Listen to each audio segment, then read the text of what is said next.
Good afternoon, everybody. Welcome to LinkedIn Tuesdays. Today is October 13th. We're very glad you are with us today. For those people on Zoom, if you have questions throughout, please just go ahead as soon as you think of it, just stick it in the chat box, and that way we'll make sure we get them answered. And for those people who are watching on Facebook right now, please just enter your questions into the comment field, and I am monitoring the feed, and we will make sure that we get that question answered for you. If you're on Zoom, we ask that you go to the speaker view, which is in the lower left-hand corner, where you see the speaker on the right and the PowerPoint slide on your left. And right in the middle, where you see that little red arrow, there's a couple white lines there. If you grab that, if you're on a PC or mouse, you can grab that and drag it back and forth and make the speaker a little small, tiny, or make the speaker nice and big, and make the PowerPoint slide just a little bit lower, whatever you'd like to do. Please note that this event is being recorded and is currently live on Facebook. The recording will be on the Career FW Facebook page and on the Career USA YouTube channel for others to view in the future. By participating in this event, and if you happen to post a comment in the chat box or have your microphone or camera on, you give consent for your name, comment, and picture to appear. All right. Well, good afternoon. My name is Jeff Morris. I founded Career DFW back in 2008 to help the unemployed in the DFW area. In 2012, I started CareerUSA.org to help people outside the DFW area. In 2012, I also wrote the book, What I've Learned About Your Job Search That You May Not Know. Since 2007, I've been facilitating and leading the North Dallas Plano Career Focus Group. And since 2017, I've been a member of the practice interview team. We have 4 great speakers who talk on LinkedIn. The reason we have 4 different speakers is because everybody presents their ideas and their, the way they use it just a little bit different. Locke Alderson, who's a career consultant, Terry Sullivan, founder of BuzzPro, Kurt Vandermatter, who you spoke last week, who's the founder and CEO of LinkedIn Executive Search. And this week, our speaker is Ruth Lipsky. She works at Lehigh Harrison. She does all their LinkedIn training for them and counsels job seekers. And so this week, we're going to talk about special features for job seekers. So Ruth, thank you for being with us, and take it away.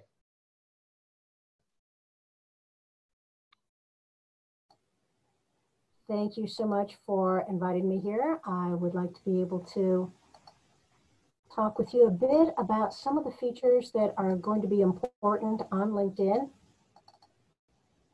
And we're going to start with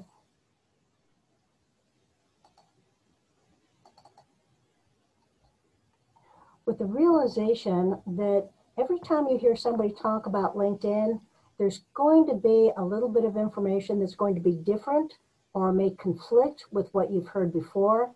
A lot of that is because LinkedIn does not share the secrets of its algorithm, and we're taking a guess at what works best. Most of the information that I've got in this presentation came from posts, blogs. Some of it comes from LinkedIn itself, but you may hear different ways of looking at things. Make your decision as to what fits best for you. At this point, I'm assuming that you've got a LinkedIn profile, that you've got most of the areas filled out, and we're going to talk about how you maximize your LinkedIn profile and conduct a search engine optimization. One of the best ways to find a job is going to be through LinkedIn, where a recruiter is looking on the LinkedIn recruiter software, trying to find information about people that they would like to bring in for interviews. You want to come up at the top of the list. So let's talk about how that's done. And in order to do that, we've got a couple areas that we're going to cover today. We're going to talk about your LinkedIn goals. We're going to show some of the recruiter slides and talk about how their logarithm works. We're going to talk about how you're going to maximize the effect of your titles and your skills sections on LinkedIn. And we'll discuss some other sections that you may want to consider adding in to your LinkedIn profile. We'll talk about networking, and we'll talk about the hashtags and the posting activity that can bring in more value to your program. First thing to talk about is, why are we even using LinkedIn these days? And that's because LinkedIn is one of the key areas for companies to find the talent that they're looking for. 34% of all job offerings these days are coming from a recruiter who is looking on LinkedIn, putting in a title, a geographic area, a couple skills, and then sending out an invitation to connect and to start setting up interviews. The company website is still going to be a huge part of the hiring process, but most of those are going to be lower level positions, maybe the mid-management also, but applying online, as good as it is not as good as your chances are for somebody finding you on LinkedIn. You've got two goals on LinkedIn. One of them is to optimize your search engine so that LinkedIn can find you.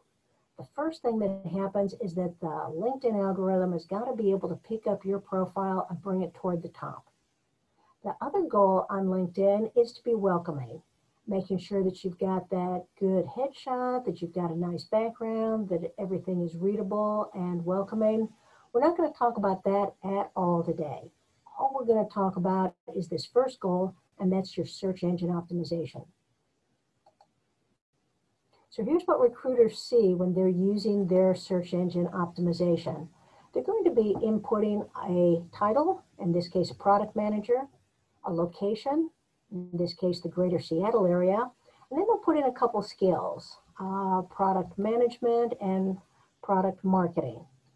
You can see that in this case there are 6,900 names that came up as matching those characteristics. Number one out of all those is this person, Dana Norton. Number two, Elliot Wolf. LinkedIn never does anything randomly. So there's a reason that these people are in the number 1 and 2 position. You can tell part of the reason is because they matched it so closely to what the search is. The product manager appears not only in their title currently, but they may have had that in their in previous roles. LinkedIn is going to be looking for people who have been there and who have done that. But the reason that these two are on top is not just because they're matching the search criteria, it's because LinkedIn has found a value in their profile and their activity on LinkedIn that brings them up to the top. Now, how recruiters use this information, you can see in the spotlight area across the top here, you've got the 6,900 total candidates. 2,500 of them have a company connection. That is, the person has connected to somebody within that company, and that's going to allow the recruiter to make the decision as to whether they want somebody who might have a better understanding of the product and the process and the people, or if they want to go with the total population that was brought up. You can see there's an even smaller number that only 462 people are in this category that are engaged in the talent brand of the company. That means that the person has this company in the interest area on their LinkedIn profile. That allows them to follow any activity from the employees or from the company that would appear on the homepage of their LinkedIn.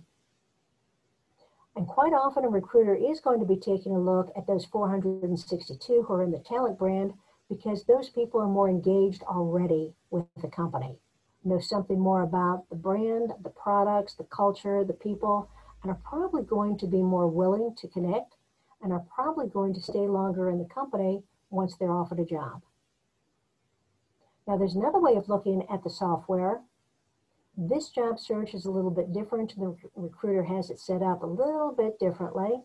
This one's a project manager in the greater Chicago area. Requested skills are going to be business strategy and analytics. Nearly 43,000 candidates came up on this search. But here the recruiter is also looking for, are they open to new opportunities? And in this case, only 83 people are. There's an advantage to setting the open to new opportunities on your profile because it allows the recruiter to zero in on the folks who can be available for an interview quickly and are going to be able to start a job more quickly too. They're not going to have to hand off a lot of work details. They're not going to have to hand off projects. They'll probably be able to start in the next 2 weeks, if not a month. And if you're not open to new opportunities, you're probably going to take a little bit longer and might be a little bit more difficult to schedule. 229 have the company connections, meaning that they're a first-degree connection to somebody in the company, and 904 are engaged in the talent brand. And you can see that these features are put underneath each individual's name so that it's easier for a recruiter to quickly sort through the people that they might think are best fits. So now that we know how the search is, let's find the ways that are going to bring us to the top of the list in, let's say, the first 75 or 100 people, because a recruiter might go through that many. But you got to get to the top of the list, and it's a long, long list. So here's what we're going to do. We're going to make sure our title is going to be one of the first things that they say. Since the first part of a search is the title, we're going to make sure that we use the titles that LinkedIn has standardized.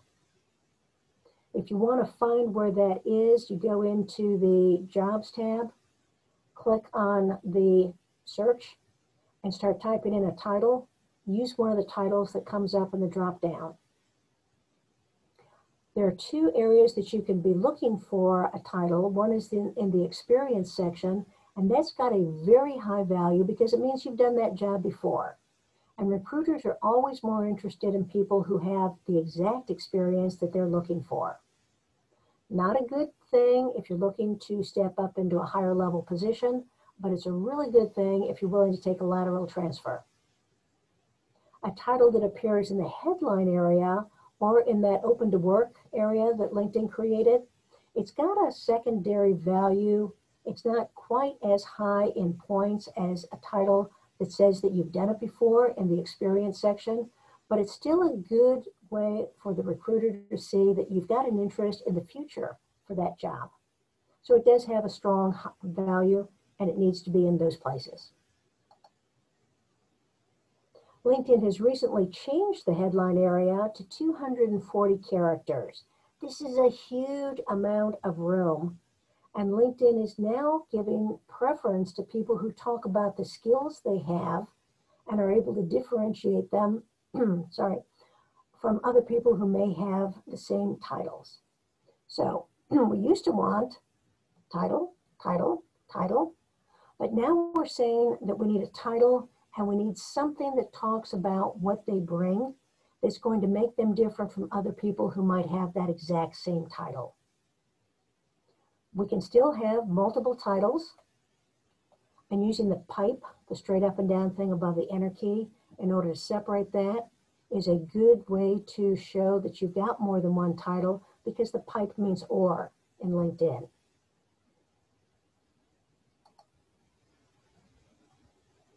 Multiple titles are going to be important in the experience section too.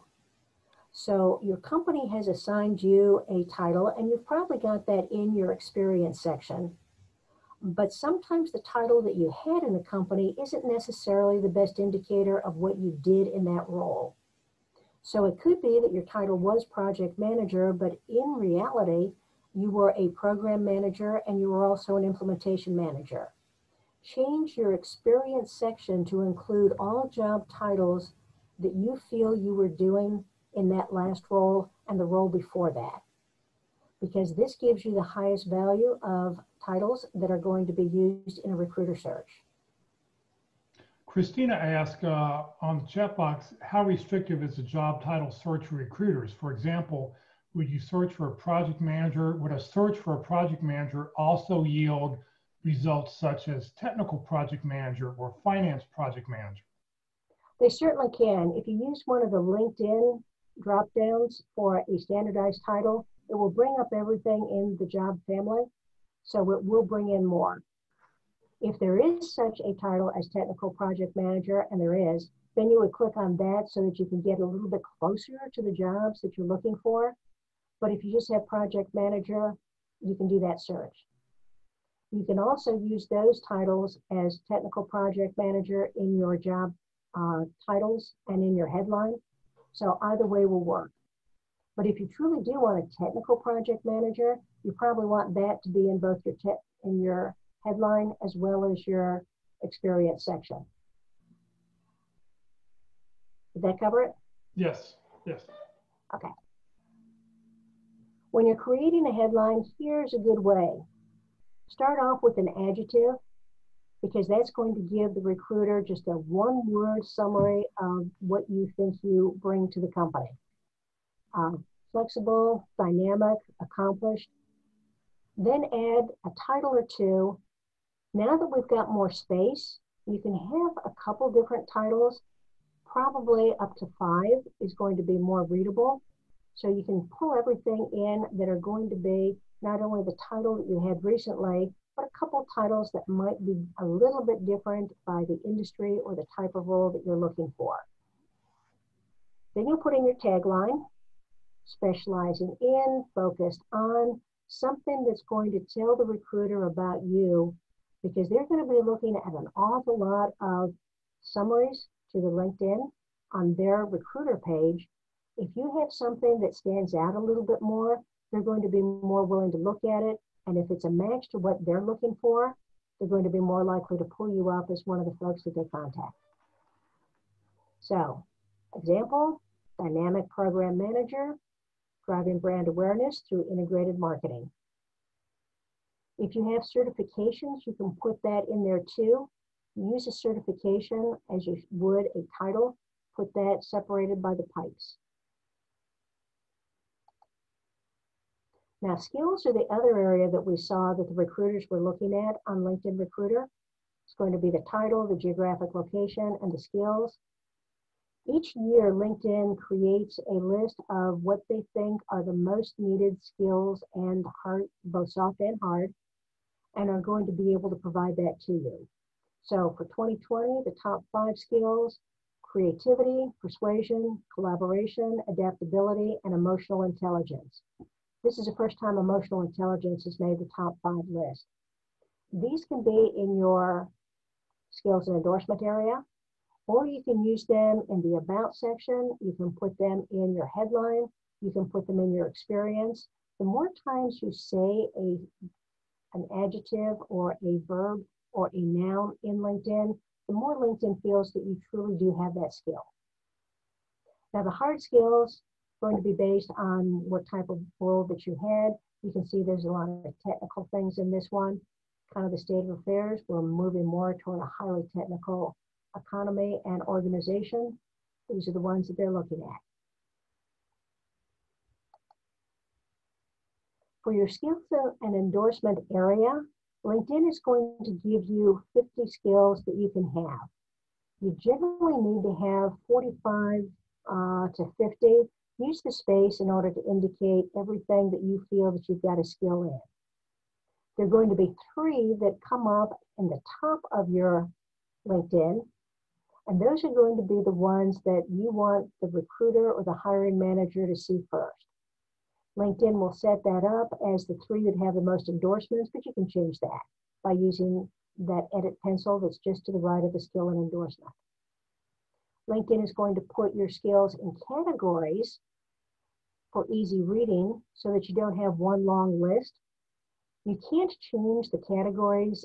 LinkedIn is not always good about putting them in the right category, but you can't change it. You're just going to have to live with that.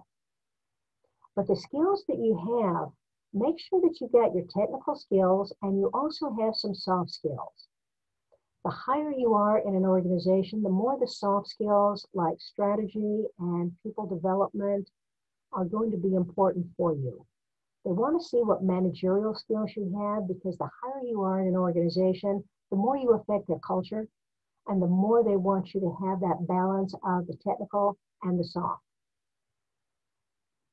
Quite often, you're going to want one unusual skill that you add to your skills list.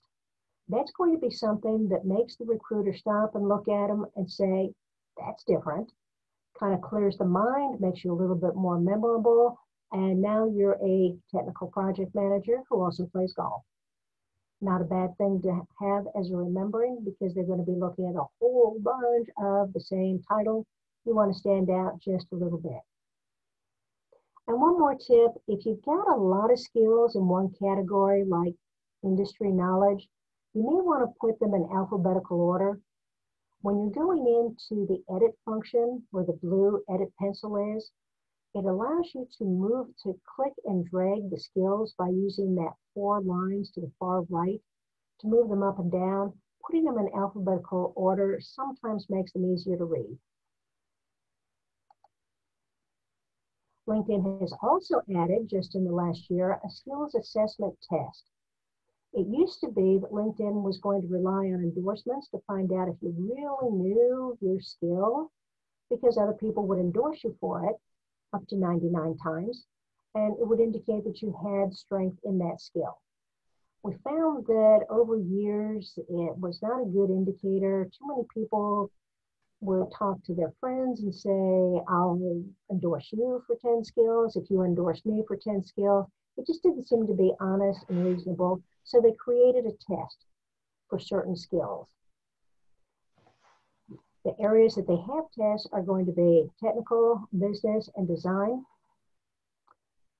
If you do take a test and it is a skill that is needed for the job that you're looking for, LinkedIn is telling us that you're 30% more likely to be hired because you've got somebody that is recommending you as having high skills in that, and that is LinkedIn. It's better than having a friend do it. What do we know about the skills assessment test? Generally 15 to 20 questions. They are all going to be multiple choice. It is a timed test, so you're not going to be able to step out and Google the answer. It does have to be completed in one session. There's no pause to it. And a 70 or above is going to give you a passing grade. And as soon as you have a passing grade, you're allowed to add that into your LinkedIn endorsements area.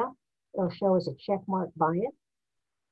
If you don't pass the test, nobody needs to know about it. That there's nothing that goes on your profile that says, oh, nope, didn't quite do it. So don't worry about not passing it if you don't get a 70%. You can retake the test, but you can't retake it until 3 months have passed because they are changing the test questions frequently. And the test that you're going to take in another 3 months is going to probably have considerably different questions than you have right now. This test is only good for 12 months. The feeling is that there's going to be a fair amount of change in any technology, and what you know this year doesn't necessarily mean that you're an expert next year. There are also additional sections on LinkedIn that we may want to add to your profile. At this point, you've probably got everything from your resume onto LinkedIn because it's an easy way to lay things out, and LinkedIn originally was just an online resume. Now it's added more sections. You should be an all-star because this is what's considered to be a basic. So having these items is going to allow you to be an all-star, and all-stars have preference. They come above other people in a job search. But you can add more content by going to the blue Add Profile section button that is right next to your headshot. And when you open that up, you'll be able to see that there's some other things that you can add in.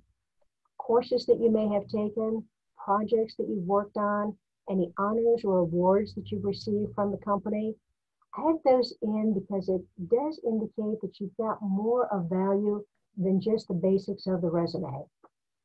And by the way, on the courses, if you've been in a business environment for very long, then you've probably been taking classes on a yearly basis that come from either the risk management group, the legal group, the HR group, courses on privacy, on discrimination, on money laundering, anti-money laundering. You can put those as courses. So if you had to take 4 courses every year, you can put those in here. And that tells the new person that is looking at your profile that you recognize the value and the need of those classes and that you're willing and expecting to take those courses again in your next job. The interest section is the very bottom of your profile, and it includes the companies, groups, schools, and influencers, generally the ones that you pick. So in the company section, you can use the search bar that's at the top of any page except the Jobs tab. Type in the name of a company, in this case, took L3 Technologies. It will take you to the LinkedIn page for that company, and you'll be able to find a blue button that says follow.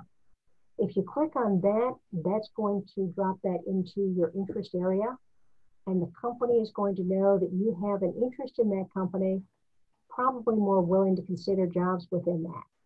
So do that for every company that you've got in your marketing plan, and do it absolutely before you go into an interview, because quite often the hiring manager who's going to be talking to you is going to look at your LinkedIn profile also. They want to see that you've got their company in your profile. You also need to add groups. So in that same section, the search bar at the top of the LinkedIn page, you're going to type in a professional group or a title, and it will bring up all of the groups on LinkedIn that have people that are gathered together online for that type of role or that skill set. When you add groups to your LinkedIn interest section, that means that you'll receive more information on your homepage from people who are commenting about either the technical topics that are of interest to that group of people, possibly job opportunities, possibly things that are just comments and quick tips. When you do see that there are comments coming from the groups that you're in, you should normally respond in some way to those people. Don't just like them, but post your comments and keep the conversation going. How many groups should you have? 5 to 10 is good if you can handle that many, but don't just add groups just for the fun of it. And there is going to be a gatekeeper for each group to make sure that you do belong to that group and that you've got the skills and the background that allow you to participate in those conversations. Your school is automatically going to be put in your interest section. So any school that you attended and you have that in your education section of LinkedIn, you're going to see that in your interest section too. But you can add more schools if you want. So if you've got family members who went to a school, if you just like following the football team for a school, you can add those schools into your profile. You'll receive more information from them, but that's also a nice way to connect with people, because if you send a note to somebody from a school, they're more likely to connect with you than if it's a cold request to connect, because you've got something in common with them. Now, your dashboard, you probably need to be looking at frequently, because that's going to tell you about the activity that you have on LinkedIn, and LinkedIn rewards activity. The more activity you have, the higher you're going to appear in the job searches. So one of the first features is who has viewed your profile. It'll provide a chart, but the chart is only going to be there if you've had enough looks to be able to generate a chart. If nobody's been looking at you, then you may not see this, but you may see that you'll have the boxes down at the bottom here. Your goal is to have 5 views per week. If you've got a very active job search, you're going to want 10 views per week. The section that says interesting views, that means that your profile was looked at by someone who has a director level or above title on LinkedIn, or by someone who works at a company that's in your interest section. And that's good news. You want people to be looking at your profile who might have the ability to find your jobs. The other thing on your dashboard is your search appearances. So LinkedIn will tell you how many search appearances you have had, and then it will tell you what companies the searchers were in, and it will also tell you what the searchers' titles are on LinkedIn. Just good information to see. Quite often, if it's a recruiter who looks at your profile, they're going to be in an anonymous mode, and you're not going to be able to track them down, because a lot of recruiters don't want to hear from you. They want to do the searching. They don't want to handle all the calls from people or all the requests from people saying, did you see my profile? Anything I can do for you? Apparently they've got enough to do on their own, huh? But the other thing on the search appearances is that it will tell you what keywords were used in order to find you on a search. So if you take a look down in this area, if you've had enough searches, this area will appear, and you'll be able to see that there are some sections that may fit you very well, but if there's some that don't fit you and you're coming up on searches for a job that you're not interested in, you may want to take a closer look at the information that you've got and see if you're misdirecting people into positions that you are no longer interested in. So clean out the skills area and take out some of the skills that you don't need anymore or don't want to use anymore. Possibly take a look at the titles that you're using also. Whoop, lost that one.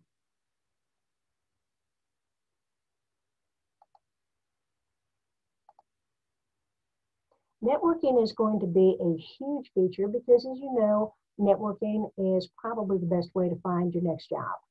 Finding somebody who's going to champion you, finding somebody who is going to be able to assist you, and finding out who the hiring manager is, who the recruiter is. It'd be nice to be able to get into more details there. So for this, I'm going to go onto my profile so that we can see things a little bit easier. Let's start out with networking through college. And if you could, somebody in the chat room type in a university that they're going to. Oh, somebody asked where the dashboard was. It's going to be right below your About section. And you're the only one who can see that. No one else will be able to view that. It is only something available to you. But I need a university now. Somebody type in that in the chat room.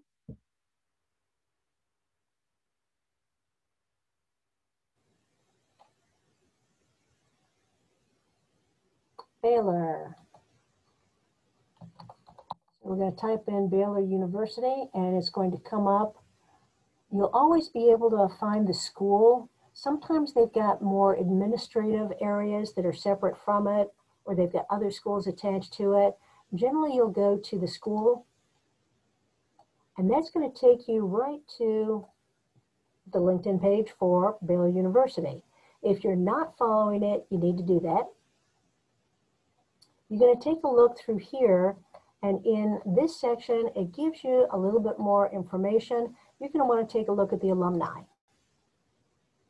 And when you click on alumni, it'll tell you the 92,973 alumni who have graduated in the last 120 years who have a LinkedIn profile. It gives information on where they live and where they work. So they don't show you much. You have to click this show more to get a little bit more information here. But if you decide that you want to work at KPMG, 127 people graduated from Baylor University who work at KPMG. If you click on that, it will give you all the people down at the bottom and give you a tile for each one of them.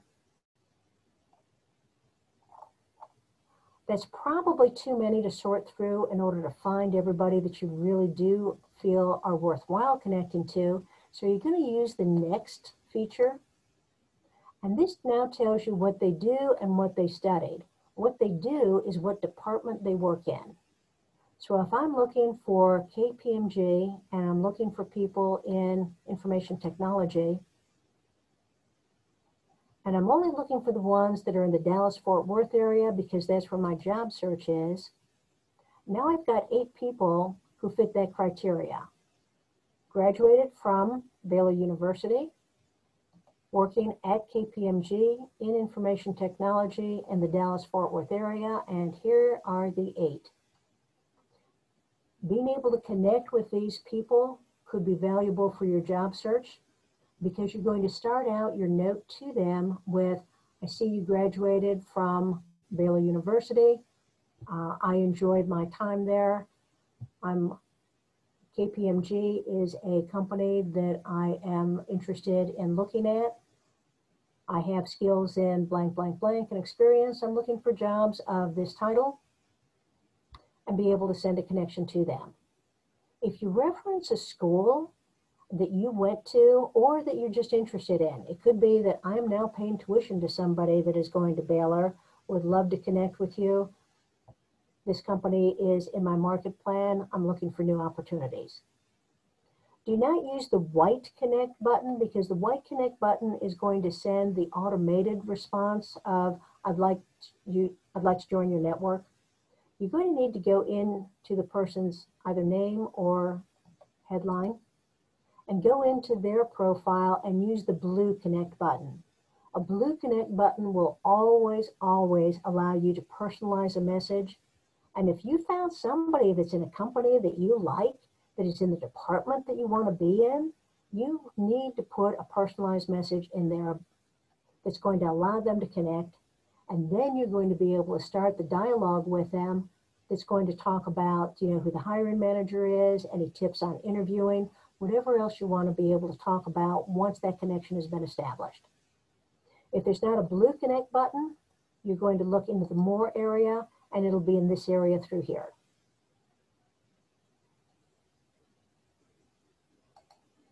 Everybody okay on that? Also, you can click connect again. Next, we got into the department and what they studied. If you hit next again, it'll tell you what skills they have in their LinkedIn profile. Sometimes you can connect discussing one of these, but it also tells you if you have anybody that is a first, second, or third degree connection already. And that sometimes helps. Let me get back to it. That sometimes helps because if you've got a first degree connection, you've already established that you and this other person probably have something in common. You may not remember connecting with them, but you don't need to mention that. When you send a note out to that person, you can say, you can talk as if you were friends, coworkers at some point, and have a little bit better chance of having a connection come through. Good stuff on that. Okay, now let's do networking through a company.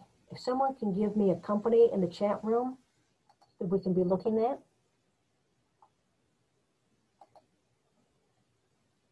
Dell Technologies, first one up. All right, this will be the company. So we'll click on that. And once again, follow it if you haven't followed it before. Now the two things that we're going to look at here, jobs are going to be a feature, and most companies that have a LinkedIn page allow you to create a job alert so that whenever Dell posts a job that matches at least 70% of your profile, you'll be notified so that you'll be able to apply for those jobs. When you create a job alert and you click on this, you're going to be giving Dell some information about what title you have, what location you want to be living in. And then you'll create your job alert. That is really helpful for the recruiters because, to be honest, recruiters want to get somebody that's going to be a good fit for the job as quickly as possible. And if you're letting them know who you are and what you can do, makes their job easier. They're going to use that information.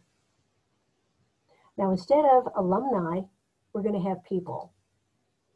And when you click on people, it's going to tell you that there are 232,471 current employees at Dell Technologies who have a LinkedIn page. We're going to open this up so we can see everything that we've got. Notice that although we still have the where they live, here's where you're going to put where they studied. So if you wanted to be able to take a look at, do they have my university here, because that'd be a nice one to connect on also. You can take a look at that. But if need be, you're just going to be looking for Dallas-Fort Worth. It's not on this list, but we can always find it by typing in our city, and it'll come up toward the top. So now that we're looking at the people who are in the Dallas-Fort Worth area, 3,405. Where they studied, good information, but really we want to go and see more information, what they do is what department they're working in. And being able to find something here that is close to what your department is going to help. So if you wanted to be more in the HR department, you've got 89 employees, but let's say that you only wanted to see who the recruiters are. We've got 17 people who are recruiters in the Dallas-Fort Worth area for Dell. They're all down here. And you can take a look through the recruiters, and those are good people to connect with because these people are going to be the first person to take a look at your resume and may be able to find you within the applicant tracking system if you've made some connection with them. You'll have to sort out the people who have recruiter currently and recruiters in the past. Quite often the people who are just LinkedIn members have already got their anonymous mode on and aren't going to be accepting anybody. But some of them might be college recruiters, some of them might be support. This one's an IT recruiter. Find the type of person that you're looking for and connect with them. Normally 2 to 3 recruiters is a good idea. But let's say that you're not really interested in a job in HR. You found some recruiters to connect to, but really you think the hiring manager is going to be the vice president of IT. So typing in VP IT, they got 110 of them? Wow. So they do. That might be more than you want to look at. So you may want to go into next and get into the department. Let's say we want to be in the engineering department. 18 in engineering who have vice president roles. Okay? You can use this to sort through and find recruiters to connect to. You can find peers who you might be able to connect to and at least see what their LinkedIn profile is saying. You can connect with hiring managers, and you can, in general, find people that you can start a dialogue with that might be able to provide you with some inside information. That all make sense? It's a great tool.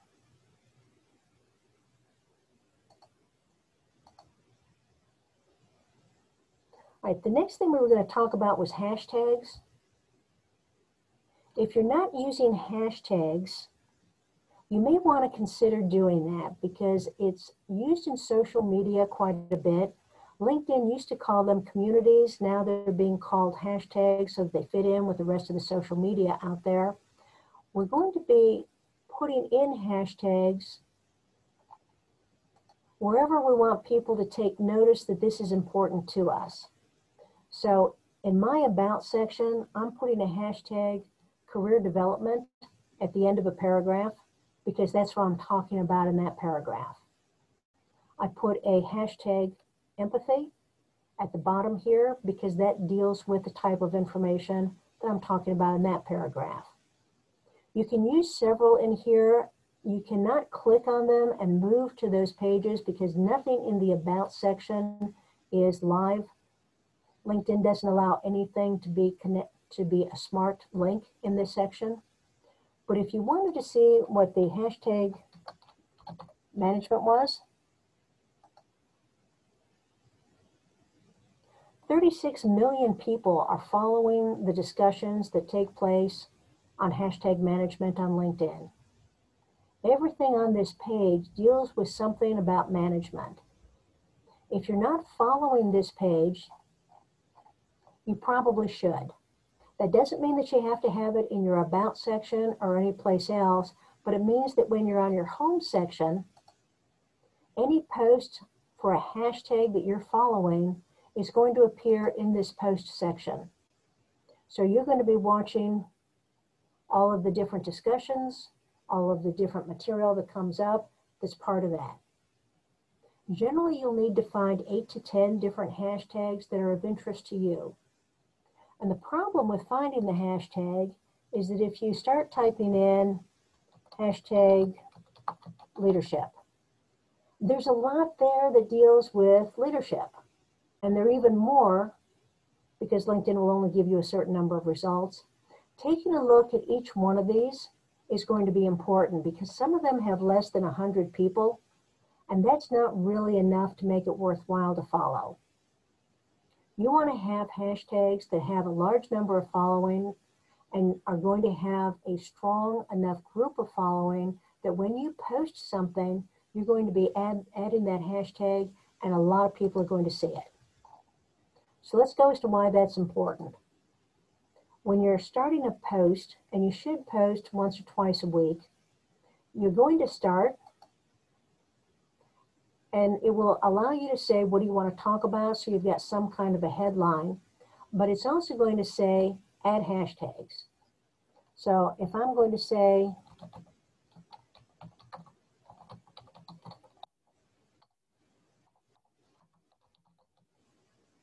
something as straightforward as that, you can see that LinkedIn is going to start suggesting hashtags. Do you want to talk about job search, job seekers, hashtag management, hashtag leadership? Whenever you post something, it will go to the people who are in your network, so it'll appear on their home pages. But if you add a hashtag, then it's going to go to everybody that has that is following that hashtag. And now I've got probably 50 million people who are going to see this, and not just the 500 who are in my network. It adds a lot of visibility, and you want that when you're searching for a job. You want people to be able to see what you say. You want them to be able to respond to it. And when they respond to your post, you're going to send a note back. You're going to say, thank you so much for letting me know. Or, I guess we disagree. Or, that's a good story. I'm going to use that. It doesn't have to be a long note back to them, but keep the conversation going, because the more people who react to your post, the higher the number of people who are going to be looking at your profile, because that brings you up higher in the searches. So you don't need to use hashtags, but it certainly is a way of getting you more noticed, and it's going to bring you up higher in the job searches.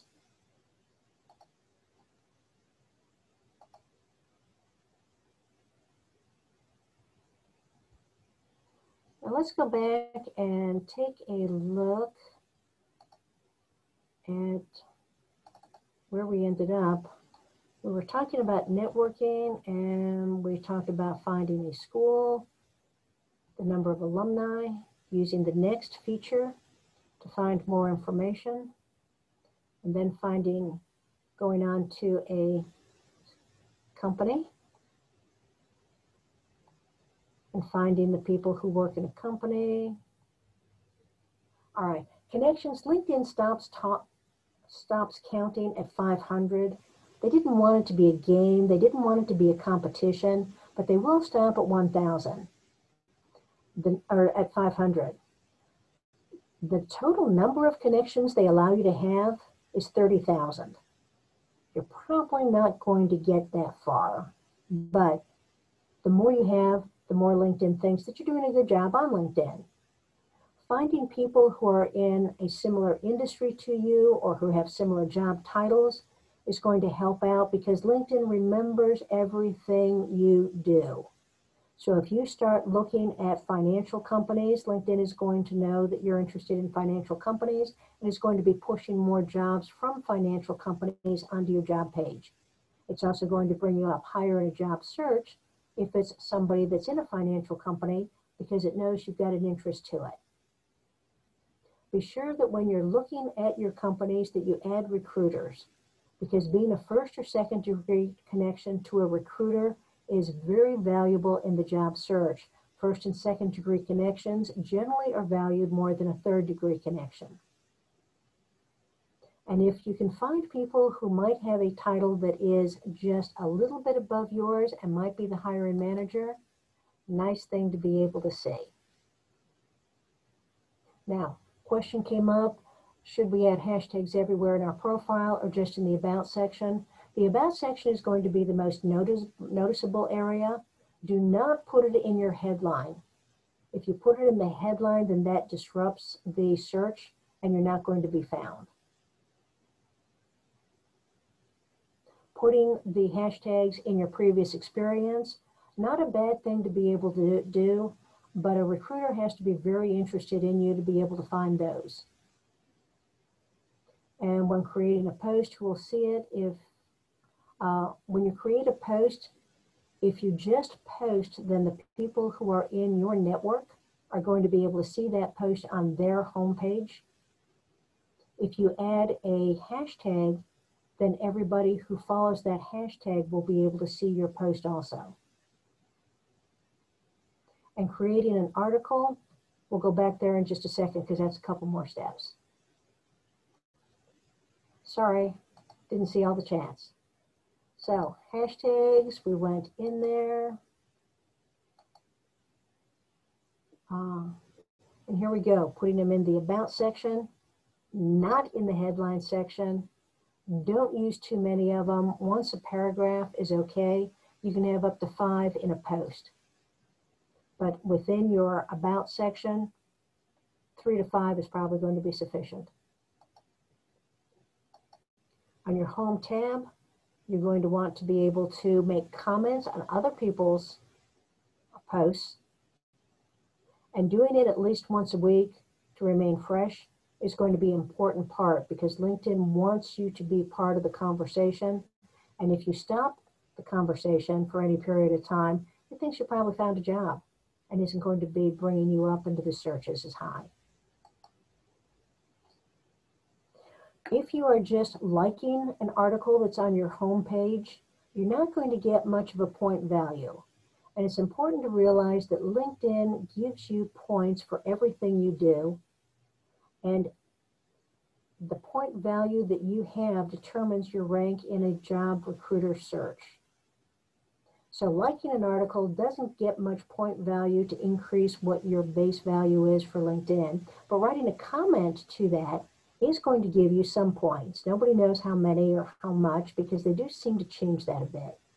If you share it, then that gives you more points. An original article is going to give you more value than if you're just taking an article from another site and posting it onto LinkedIn. And you get a lot of points if people start getting engaged in your discussion. So being able to have something that's interesting to other folks is going to be a good way to be able to come in.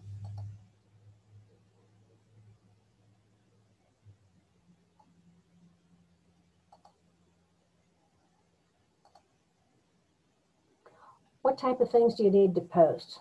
Original comments. Talk about what's on your mind. LinkedIn does have someone who watches over every comment and will take out anything that seems inappropriate. LinkedIn does not want to become Facebook. It does not want to become something where there are a lot of angry people having wild discussions. They want to keep it business. This is a professional network. They need to be professional topics. But a job search is a professional topic. One of the hottest items on LinkedIn is what's the status of your job search? How are you feeling? How many applications have you sent in versus how many interviews have you had? What you're doing in order to stay busy, finding new skills. So talking about what you're seeing in your job search is a good topic because it's a very personal one, but a lot of people can relate to it. LinkedIn is going to keep track of who does view your comment, your post, and they'll keep track of that as it goes along. Questions, we were going to go back to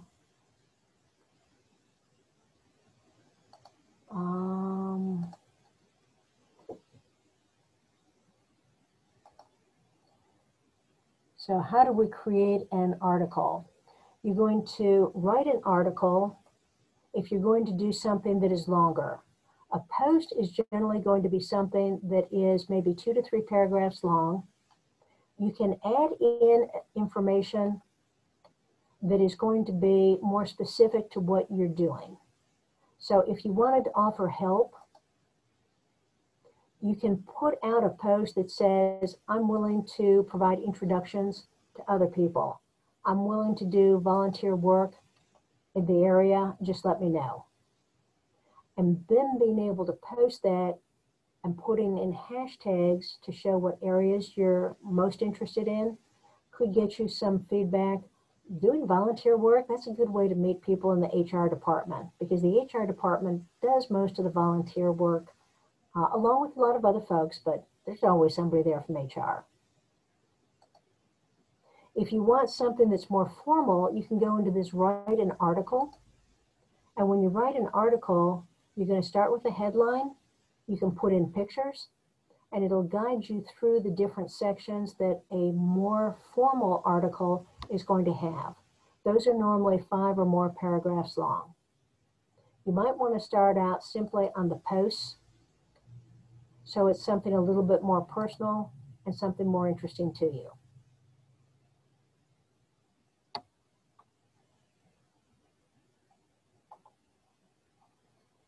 Jeff, what else have we got out here?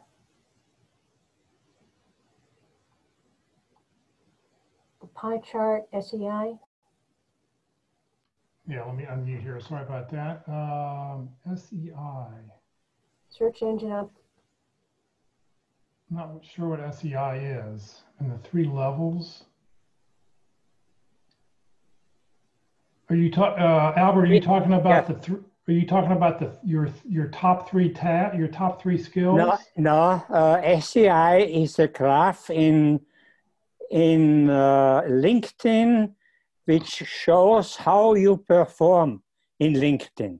Oh, that's your social selling, SSI. So yeah, you have to go to linkedin.com. Let me figure out what it is here.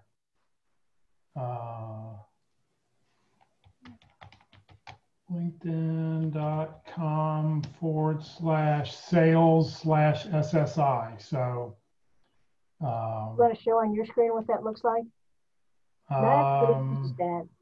Yeah, I will share here. Let me find the right thing here.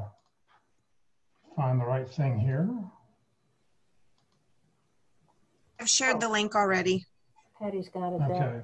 So here's what mine looks like, your social selling dashboard. So as Terry Sullivan says, if you're over 70, you're in really great shape. Most people are probably not that high. Patty, thank you for putting that link in there. That's great. But you can click on that. You don't have to open up. I mean, as long as you have LinkedIn logged in on your computer, that's all you have to do to be able to see the link. So does that, Albert, does that answer your question? Yes, thank you. Very good. Thank you very much. All right, let me stop sharing that. Other questions for Ruth before we move on? Yes, I have a question. Ruth, you mentioned 3 categories, there's 3 categories in LinkedIn for keywords, I think, how significant they are, right? Okay, so that would be... Where can I find the definition? Or can we find the definition of the... Well, if you just go down to your skills section, what happens is when you open up your skills section, you'll see that they're divided into a couple different sections. So here we've got the skills and endorsement, and before you can hit the show more, it's going to see the 3 that are out here. And if you want to be able to change that, you would go into the edit feature. There's a blue tack next to each one of the 3 top. If you hit the blue tack, it turns white and drops it down to these. And you'd be able to go down and pick out the 3 that you think are more important to you. If you're going to be in a managerial position, you're going to want one of these to be a managerial skill. Leadership, management, supervision, building relationships, influential communication. And then the other 2 you can have as technical if you're in a technical field. You can also use the 4 lines here to drag and put them in a different order. Normally alphabetical seems to be the easiest one to read. Yeah, but where are the categories here? You would have to go into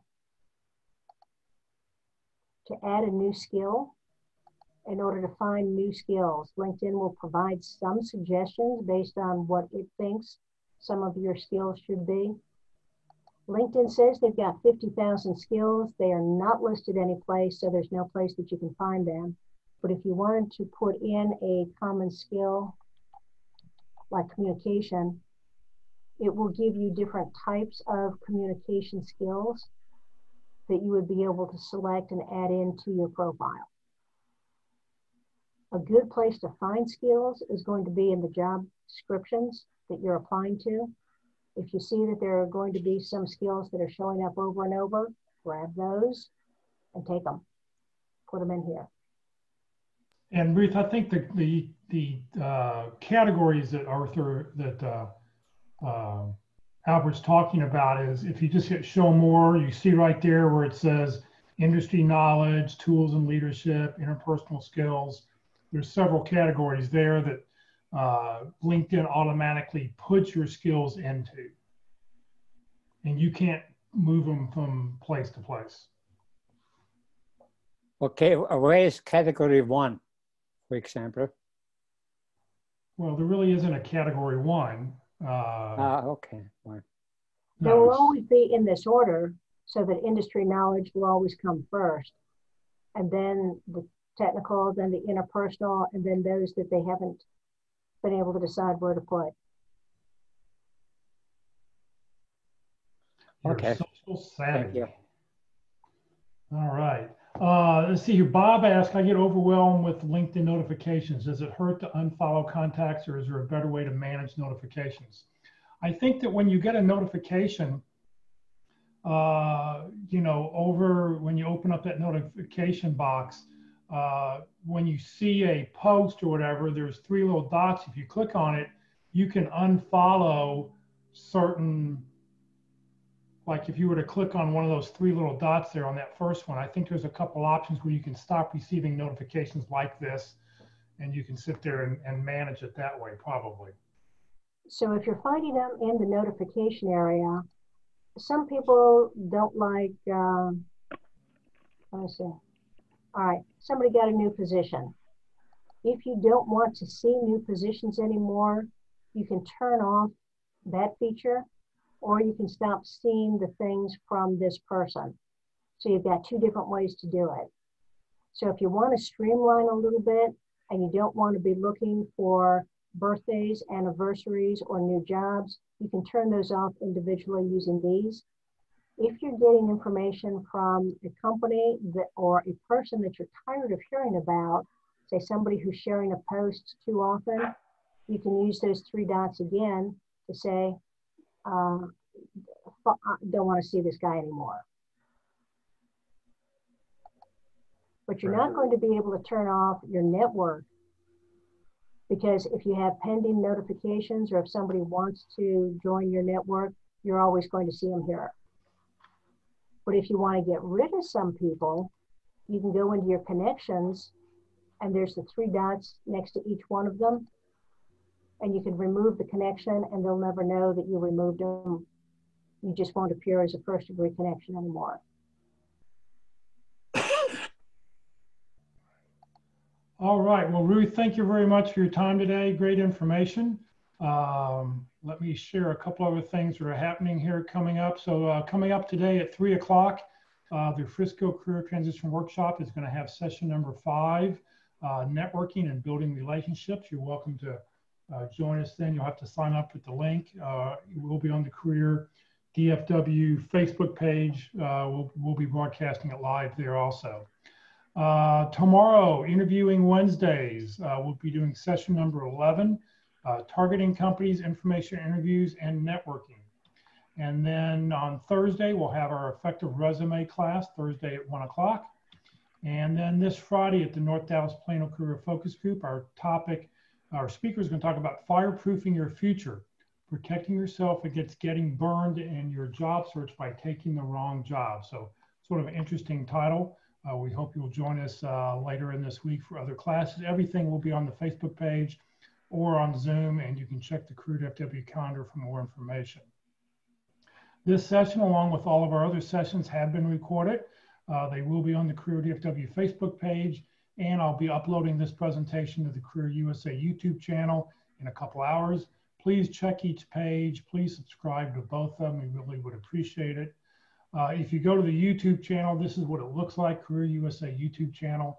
Where the blue arrow is, we recommend you hit playlist, and up will come the several playlists that I've already put together for you. Don't click on the video screen, but click on underneath where it says view full playlist, and then you'll be able to see a list of all the different presentations that have happened with dates and by people. So just a reminder, Career DFW is a 501c3 nonprofit organization. We have no full or part-time employees. We survive on donation. Ruth is a volunteer. I'm a volunteer. We are doing this just to help you land your next great opportunity. So we ask that, you know, when you do land your next job, you'll consider thinking about us. Please maybe make a donation when you do get that next opportunity. And then if your company happens to offer matching donations, please allow your donation to double in value. And if you don't see our name on the list, please reach out to me and I will get Career DFW added to your list. So thank you very much for joining us today. Have a great week. Enjoy the cool weather here in Dallas, not in Phoenix, but here in Dallas. And have a great week. And hopefully we'll see you at 3 o'clock this afternoon or later this week. Thank you.